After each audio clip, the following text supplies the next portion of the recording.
കോളേജുകൾ ഉള്ള സർ അതിന്റെ അംഗീകാരം നഷ്ടപ്പെടുത്തുകയും ചെയ്തു.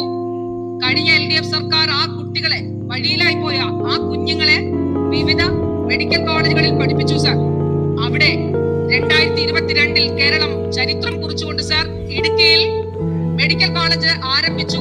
അതാണ് ബഹുമാനപ്പെട്ട മിനിസ്റ്റർ പറഞ്ഞത്. അടുത്ത വർഷം അവര് MBBS ബാച്ച്, ആദ്യത്തെ ബാച്ച് ഇറങ്ങാൻ പോവാ സർ. സാർ അവിടെ നഴ്സിംഗ് കോളേജ് തുടങ്ങി സർ. 100 കുട്ടികൾ, അന്നത്തെ 50ന്റെ സ്ഥാനത്ത് ഇന്ന് 100 കുട്ടികൾ അവിടെ പഠിക്കുന്നുണ്ട് സർ. ഇനി കാസർഗോഡ് എന്നുള്ളത് മനസ്സിലാക്കുകയും സർ അതിന്റെ അംഗീകാരം നഷ്ടപ്പെടുത്തുകയും ചെയ്തു.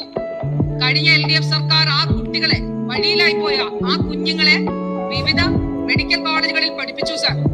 അവിടെ 2022 കേരളം ചരിത്രം കുറിച്ചുകൊണ്ട് സർ ഇടുക്കിയിൽ മെഡിക്കൽ കോളേജ് ആരംഭിച്ചു. അതാണ് ബഹുമാനപ്പെട്ട മിനിസ്റ്റർ പറഞ്ഞത്. അടുത്ത വർഷം അവര് MBBS ബാച്ച്, ആദ്യത്തെ ബാച്ച് ഇറങ്ങാൻ പോവാ സർ. സാർ അവിടെ നഴ്സിംഗ് കോളേജ് തുടങ്ങി സർ. 100 കുട്ടികൾ, അന്നത്തെ 50ന്റെ സ്ഥാനത്ത് ഇന്ന് 100 കുട്ടികൾ അവിടെ പഠിക്കുന്നുണ്ട് സർ. ഇനി കാസർഗോഡ്